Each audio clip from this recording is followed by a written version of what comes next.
এখন থেকে পৃথিবীর কোথাও তোমরা নিরাপদ থাকবে না। ইসরায়েলি ও মার্কিন কর্মকর্তাদের জন্য বিশ্বের কোনো পার্ক, বিনোদন এলাকা ও পর্যটন কেন্দ্র বিন্দুমাত্র আর নিরাপদ থাকবে না বলে হুঁশিয়ারি উচ্চারণ করেছে ইরান। শুক্রবার দেশটির সামরিক বাহিনীর প্রধান মুখপাত্র জেনারেল আবুল ফজল শেকারচি এই কড়া সতর্কবার্তা দেন।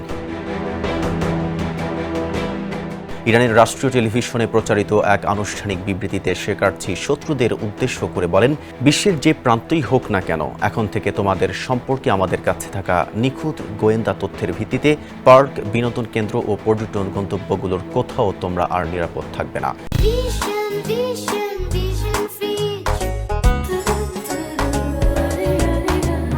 যুদ্ধের শুরু থেকেই ইরানের শীর্ষ নেতৃত্বকে লক্ষ্য করে একের পর এক গুপ্ত হত্যা ও বিমান হামলা চালিয়ে আসছে ইসরায়েল ও যুক্তরাষ্ট্র। গত 28 ফেব্রুয়ারি কোনো উস্কানি ছাড়াই যুদ্ধের প্রথম দিন তেহরানে এক ভয়াবহ বিমান হামলায় ইরানের সর্বোচ্চ ধর্মীয় নেতা আয়াতুল্লাহ আলী খামনি সহ বেশ কয়েকজন গুরুত্বপূর্ণ সামরিক ও রাজনৈতিক নেতা নিহত হন।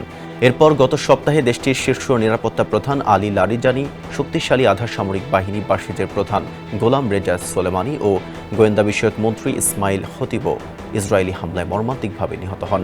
সবশেষ গত রাতে ইসরায়েল ও যুক্তরাষ্ট্রের যৌথ ক্ষেপণাস্ত্র হামলায় ইরানের ইসলামী রেভলিউশনারি গার্ড কোরের মুখপাত্র জেনারেল আলী মোহাম্মদ নাইনি নিহত হয়েছেন। পরমাণু ইস্যুতে পরোক্ষ আলোচনার মধ্যেই গত 28 ফেব্রুয়ারি ইরানের ওপর নগ্ন সামরিক আগ্রাসন শুরু করে ইসরায়েল ও যুক্তরাষ্ট্র। এরপরই আগ্রাসনের দাঁত ভাঙার জবাবে ইসরায়েলের পাশাপাশি উপসাগরীয় দেশগুলোতে থাকা বিভিন্ন মার্কিন সামরিক অবস্থান লক্ষ্য করে লাগাতার ব্যালিস্টিক ক্ষেপণাস্ত্র ও ড্রোন হামলা চালাচ্ছে ইরান। এদিকে এই সংঘাতের রেশ ধরেই লেবাননেও ইসরায়েলি হামলায় ইতিমধ্যে 1000 জনেরও বেশি মানুষ প্রাণ হারিয়েছেন।